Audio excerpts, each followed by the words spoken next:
पिछले वीडियो में हमने डायबिटीज मेलिटस के दो एक्यूट कॉम्प्लिकेशंस देखे थे, हाइपोग्लाइसीमिया और डीकेए डायबिटिक कीटोएसिडोसिस। तो इस वीडियो में हम और दो एक्यूट कॉम्प्लिकेशंस देखेंगे, एचएचएनएस और कोमा। ये दोनों भी एक्यूट कॉम्प्लिकेशंस हैं जो कि डायबिटीज केस में देखे जाते हैं। तो एच एच एन एस का जो पूरा नाम है वो hyper glycemic hyper osmolar non ketotic syndrome होता है। तो इस कंडीशन में क्या होता है, एच एच एन एस के कंडीशन में क्या होता है कि जो पेशेंट है उसका जो ब्लड शुगर है वो बहुत ही ज़्यादा हो जाता है। ये लगभग 600 mg पर डेसीलीटर से लेकर के और 800 mg पर डेसीलीटर तक जाता है। तो इसमें मतलब कि हाइपर ग्लाइसीमिया जो है वो एक्सट्रीम मतलब कि बहुत ही ज़्यादा होता है। और इस कॉम्प्लिकेशंस में क्या होता है कि जो पेशेंट है तो उसका जो ब्लड का जो कंसंट्रेशन है वो बहुत ही ज़्यादा मतलब कि जो ब्लड है वो गाढ़ा और बहुत ही ज़्यादा कंसंट्रेटेड हो जाता है, जिससे कि हाइपर ऑस्मोलर कहते हैं। फिर इसमें क्या होता है कि जो फैट का ब्रेकडाउन नहीं होता है। इस कॉम्प्लिकेशंस में फैट का ब्रेकडाउन नहीं होने की वजह से कीटोन्स नहीं बनते हैं और उस वजह से जो होता है ब्लड में कीटोन्स नहीं पाए जाते, मतलब कि उनकी वजह से एसिडिक इन्वायरमेंट नहीं होता है ब्लड से, इसलिए इसे नॉन कीटोटिक सिंड्रोम कहते हैं। तो इस तरीके से पूरा को मिला दे तो hyperglycaemic hyper osmolar non ketotic syndrome. तो ये जो मेनली टाइप 2 डायबिटीज मेलिटस में होता है। और क्योंकि टाइप 2 डायबिटीज मेलिटस में इंसुलिन प्रेजेंट होते हैं, इंसुलिन कम होता है फिर भी वो ऑलमोस्ट जीरो नहीं होते हैं। इंसुलिन होने की वजह से क्या होता है कि वो काफ़ी होते हैं कि फैट के ब्रेकडाउन को ना होने दें। इंसुलिन जो होता है वो फैट के मेटाबॉलिज्म, फैट के ब्रेकडाउन को रोकता है। और टाइप 2 डायबिटीज में क्या होता है कि इंसुलिन होने की वजह से फैट का ब्रेकडाउन नहीं होता है, कीटोन्स नहीं बनते हैं। तो इस वजह से क्या होता है कि नॉन कीटोटिक होता है। और जो एच एच एन एस का जो कॉम्प्लिकेशन है इसको ट्रिगर करने वाले बहुत सारे फैक्टर्स होते हैं, जैसे कि जब इन्फेक्शंस हो गया, मेनली जो है इन्फेक्शन इनको ज़्यादा ट्रिगर करते हैं। क्योंकि टाइप 2 डायबिटीज मेलिटस के केस में क्या होता है कि जब अगर इन्फेक्शन होता है तो इन्फेक्शन होने के बाद जो है स्ट्रेस हार्मोन्स रिलीज होते हैं, जैसे कि कॉर्टिसोल, एड्रेनालिन। और ये दोनों जो हार्मोन्स हैं तो ये क्या करते हैं कि लीवर में ग्लूकोज का प्रोडक्शन भी बढ़ा देते हैं और जो सेल्स होते हैं, मसल सेल्स होते हैं, तो इनमें क्या करते हैं कि इंसुलिन रेसिस्टेंट मेनली इनके वजह से होता है। तो इन दोनों फैक्टर्स की वजह से क्या होता है कि चूँकि टाइप 2 डायबिटीज़ में ऑलरेडी ही इंसुलिन रेसिस्टेंट पाया जाता है और ऊपर से स्ट्रेस हार्मोन की वजह से भी जब ये ज़्यादा इंसुलिन रेसिस्टेंट हो जाते हैं और प्लस में लीवर में ग्लूकोज का प्रोडक्शन ज़्यादा होता है, तो ये ट्रिगर करते हैं इस एच एच एन एस की कंडीशन में। और क्या होता है कि जो पेशेंट का जो ब्लड में ग्लूकोज का मात्रा बहुत ही ज़्यादा हो जाता है, क्योंकि इंसुलिन रेसिस्टेंट की वजह से जो मसल सेल्स या जो भी सेल्स हैं तो वो ग्लूकोज का अपटेक नहीं कर पाते हैं, जिस वजह से जो है ब्लड में ग्लूकोज का मात्रा बहुत ही ज़्यादा हो जाता है। और ये लगभग 600 M G litre 600 M G पर डेसीलीटर से लेकर के 800 एम जी पर डेसीलीटर तक पहुँच जाता है। और इस कॉम्प्लिकेशन में क्या होता है कि चूँकि ब्लड में ग्लूकोज का मात्रा बहुत ही ज़्यादा है, तो इस वजह से क्या होता है कि जो ग्लूकोज है वो मतलब कि यूरिन के थ्रू जब बॉडी से बाहर जाता है तो उसके साथ बहुत ही ज़्यादा वाटर जो है वो बाहर जाता है। और क्योंकि ग्लूकोज को वाटर फॉलो करता है, तो जब यूरिन के माध्यम से ग्लूकोज शरीर से बाहर जाते हैं तो वाटर भी इनसे बाहर जाता है और इस कंडीशन में क्या होता है कि सीवियर डिहाइड्रेशन का केस अराइज होता है। और साथ ही साथ चूँकि ब्लड में ग्लूकोज का मात्रा ज़्यादा होने की वजह से ग्लूकोज क्या करता है कि इसको वाटर फॉलो करते हैं। और सेम कंडीशन क्या होता है कि ब्रेन में जो ब्लड सप्लाई है, तो वहाँ पर क्या होता है कि जब ब्लड में ग्लूकोज बहुत ज़्यादा होता है, तो ये क्या करता है कि वाटर को मतलब कि वाटर इनको फॉलो करते हैं, और डिहाइड्रेशन चूँकि हो रहा है, वाटर लॉस हो रहा है ब्लड में, जो ब्लड का जो ऑस्मोलैरिटी है वो बहुत ज़्यादा होने की वजह से, ब्लड का कंसंट्रेशन ज़्यादा होने की वजह से, और ग्लूकोज प्लस में है ही, तो ये क्या करता है कि और भी ज़्यादा सेल्स से ब्रेन के जो सेल्स है, तो उससे जो वाटर है वो ब्लड में आ जाता है। तो इस वजह से क्या होता है कि डिहाइड्रेशन का जो इफ़ेक्ट है वो जो ब्रेन के जो सेल्स है, न्यूरॉन सेल्स, तो उनमें भी देखा जाता है। और इस वजह से क्या होता है कि जो ब्रेन के जो सेल्स है वो डिहाइड्रेटेड हो जाते हैं, और थोड़ा सा वो श्रिंक हो जाते हैं, और इस वजह से क्या होता है कि उनका जो फंक्शन है वो नॉर्मली फंक्शन नहीं कर पाते हैं, उनका फंक्शन जो है वो अल्टर हो जाता है। और चूँकि ब्रेन का फंक्शन अल्टर हो रहा है, तो इस वजह से क्या होता है कि कन्फ्यूज़न, या फिर पेशेंट जो है वो मतलब कि कोमा में जाने का बहुत ही ज़्यादा केस देखे जाते हैं। तो इस वजह से इसमें क्या होता है कि डिहाइड्रेशन की वजह से, और चूँकि बहुत ही ज़्यादा वाटर लॉस हो रहा है ग्लूकोज की वजह से, तो उस वजह से क्या होता है कि इलेक्ट्रोलाइट्स भी मतलब कि शरीर से बाहर चले जाते हैं, वाटर के साथ जो है वो शरीर से बाहर जाते हैं।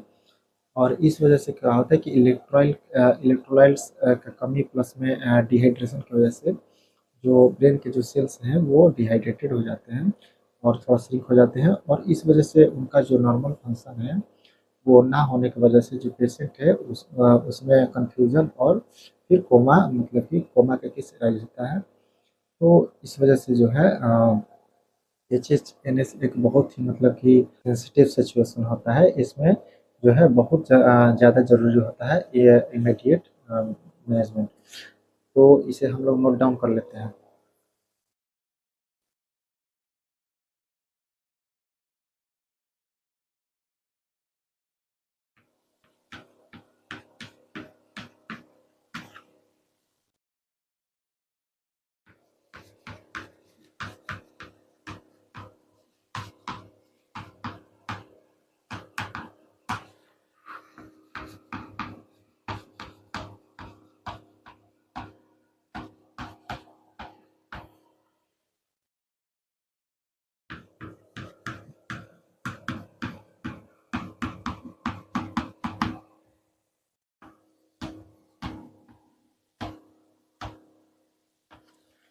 और एचएचएनएस को जो ट्रिगर करने वाले जो फैक्टर्स हैं, तो उसमें ऐसा भी होता है कि जो एल्डरली पर्सन है, जो मतलब कि जो बहुत ज़्यादा दिनों से यूज कर रहे हैं anti diabetic medicine, type 2 diabetes mellitus के केस में, तो मेनली जो है ये जो पेशेंट होते हैं वो ये मतलब कि बहुत ज़्यादा इनका जो है एज होने की वजह से भी क्या होता है कि वो कभी-कभी जो है वो भूल जाते हैं जो एंटी डायबिटिक मेडिसिन्स जो है, या फिर जो इंसुलिन है होता है।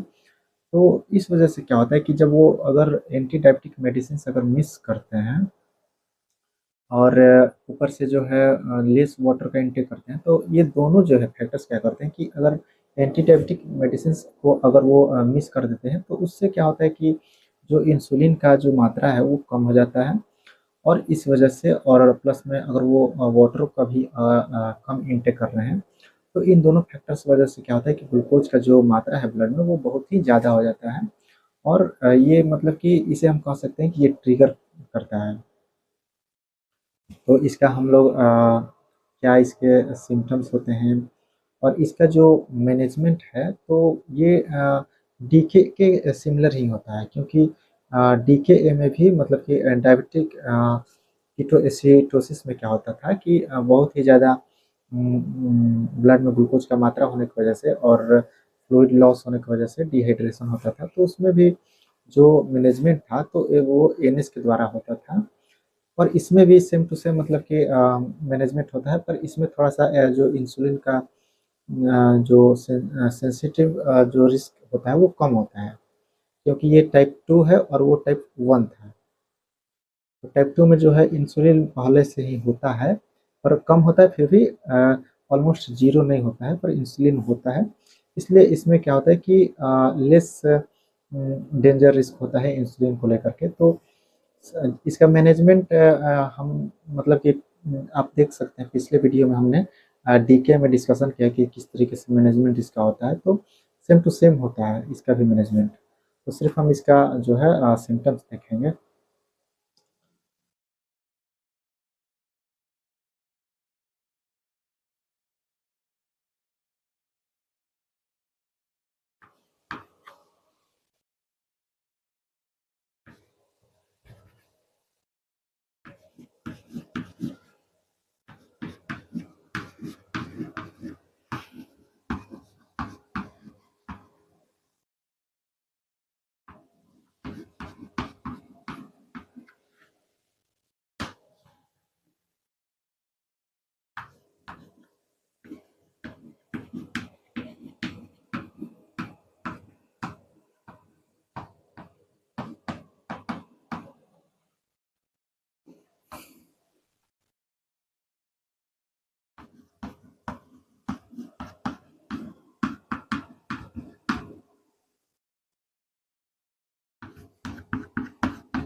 तो इसमें क्या होता है कि जो पेशेंट होता है इस कॉम्प्लिकेशंस के अंदर क्या होता है कि जो ब्लड में ग्लूकोज का जो मात्रा है वो लगभग 600 से ज़्यादा हो जाता है, और ये 800 mg पर डेसीलीटर तक भी चला जाता है। और इसमें क्या होता है कि बहुत ही ज़्यादा ग्लूकोज होने की वजह से ब्लड में जो जब ये यूरिन के थ्रू जाता है तो इसको फॉलो करते हुए जो वाटर भी होता है तो वो भी बहुत ज़्यादा लॉस होता है। तो उस वजह से क्या होता है कि सीवियर डिहाइड्रेशन होता है। और सीवियर डिहाइड्रेशन जब होता है तो साथ ही साथ इलेक्ट्रोलाइट भी लॉस हो जाते हैं। तो इसलिए क्या होता है कि इलेक्ट्रोलाइट इम्बैलेंस हो जाता है। और इन दोनों फैक्टर्स की वजह से क्या होता है कि ब्रेन के जो सेल्स होते हैं वो डिहाइड्रेटेड हो जाते हैं, और उस वजह से क्या होता है कि वो नॉर्मली फंक्शन नहीं कर पाते हैं। तो इस वजह से क्या होता है कि कंफ्यूजन और जो पेशेंट है उसमें कोमा भी देखे जाते हैं। तो ये इसका सिम्टम्स है। और इसका जो ट्रीटमेंट है सेम होता है डीके एक के जैसा है, पर इसमें थोड़ा सा क्या है कि जो इंसुलिन का जो सीवियरिटी है, जो रिस्क होता है वो कम होता है डीके की तुलना में।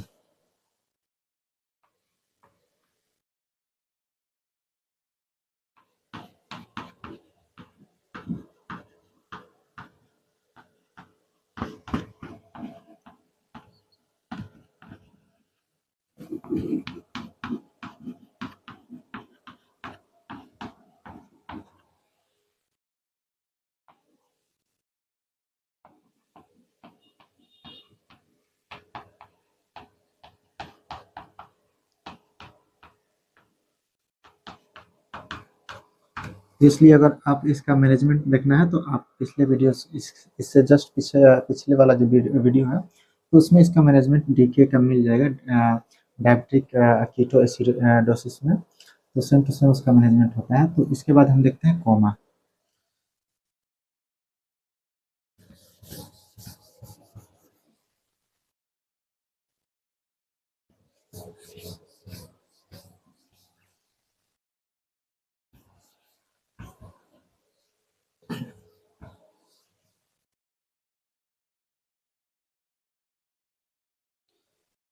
तो डायबिटीज़ के केस में जो कोमा का जो केस होता है ये दोनों ही कंडीशन में आता है। या तो जब ब्लड में ग्लूकोज का मात्रा बहुत ही ज़्यादा हो जाता है, हाइपरग्लाइसीमिया का कंडीशन होता है, या फिर जब बहुत ही ज़्यादा कम हो जाता है ब्लड में ग्लूकोज का मात्रा, हाइपोग्लाइसीमिया। तो इन दोनों ही कंडीशंस में जो है कोमा देखे जाते हैं। तो हाइपोग्लाइसीमिया के केस में क्या होता है मेनली, जो कोमा का कंडीशन होता है डायबिटीज़ के अंदर, तो ये हाइपोग्लाइसीमिया की वजह से होता है।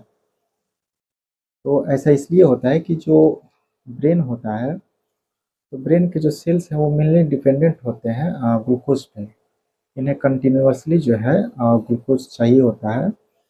और हाइपोग्लाइसीमिया के केस में क्या होता है कि सडनली जब ग्लूकोज बहुत ही कम हो जाता है, तो उस वजह से ब्रेन सेल्स को जो है ग्लूकोज नहीं मिल पाता है।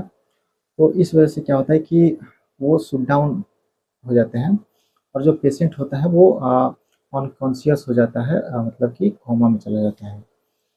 और इसका जो ट्रीटमेंट है इस कोमा का, तो कोच के हिसाब से होता है कि मतलब कि अगर हाइपोग्लाइसीमिया की वजह से अगर वो कोमा में गया है, तो इसका जो ट्रीटमेंट है वो हाइपोग्लाइसीमिया का होगा। और दूसरा हम अगर देखें कि जो कोमा का जो कंडीशन है वो अगर हाइपरग्लाइसीमिया के कारण हुआ, तो हाइपरग्लाइसीमिया की वजह से इसलिए होता है कि जब बहुत ही ज़्यादा ग्लूकोज का मात्रा होता है ब्लड में, तो उस वजह से जो यूरिन लॉस होते हैं, यूरिन के थ्रू ग्लूकोज शरीर से बाहर जाता है, तो वाटर भी बाहर जाता है। और जब बहुत ही ज़्यादा वाटर का लॉस हो जाता है, तो उस वजह से डिहाइड्रेशन का केस होता है। और डिहाइड्रेशन के साथ साथ जो इलेक्ट्रोलाइट है वो भी लॉस होते हैं। तो इसमें दोनों ही कंडीशन होता है, डिहाइड्रेशन और प्लस में इलेक्ट्रोलाइट इम्बैलेंस। और जैसा कि हमने अभी जस्ट इसका देखा कि डिहाइड्रेशन प्लस में इलेक्ट्रोलाइट इम्बैलेंस की वजह से क्या होता है कि जो ब्रेन सेल्स होते हैं वो मतलब कि डिहाइड्रेटेड हो जाते हैं, श्रिंक हो जाते हैं और वो नॉर्मली फंक्शन नहीं करते हैं। तो इस वजह से जो है पेशेंट में चांसेस होता है, देखा जाता है कभी-कभी कि जो पेशेंट है वो कोमा में चला जाता है। तो ये हाइपोग्लाइसीमिया के केस में भी और हाइपरग्लाइसीमिया के केस में भी, दोनों ही कंडीशन में जो पेशेंट है वो कोमा में जाता है। और इसका ट्रीटमेंट भी है कि जब हाइपरग्लाइसीमिया का अगर कंडीशन अराइज हुआ, उसके वजह से अगर पेशेंट कोमा में गया, तो इसका जो मैनेजमेंट है वो हाइपरग्लाइसीमिया वाला होगा। और जो कोमा का जो केस है वो थर्ड नंबर में डायबिटिक कीटोएसिडोसिस की वजह से भी होता है। क्योंकि उसमें भी क्या होता है कि ब्लड में एक तो ब्लड का एनवायरनमेंट एसिडिक होता है और दूसरा कि डिहाइड्रेशन भी बहुत ज़्यादा होता है। तो इन दोनों फैक्टर्स की वजह से भी उसमें भी कोमा के केस देखे जाते हैं। तो इस तरीके से डायबिटीज़ में जो है कोमा कॉम्प्लिकेशन होता है। तो हमने पूरे 2 वीडियोज़ में दोनों हमने देख लिया कि किस तरीके से पिछले वीडियो में हमने हाइपोग्लाइसीमिया और डीके देखा था, दोनों ही एक्यूट कॉम्प्लिकेशंस है। इस वीडियो में हमने कोमा और एचएचएनएस दोनों देख लिया है।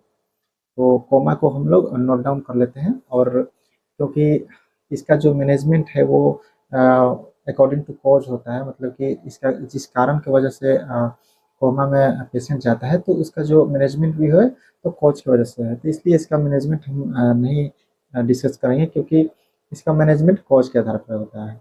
तो अगर हाइपोग्लाइसीमिया के वजह से हुआ, तो इसका मैनेजमेंट हाइपोग्लाइसीमिया का होगा। अगर हाँ, इसका जो कोमा का जो कंडीशन है वो अगर हाइपरग्लाइसीमिया की वजह से होता है, तो वो हाइपरग्लाइसीमिया की मैनेजमेंट होगा।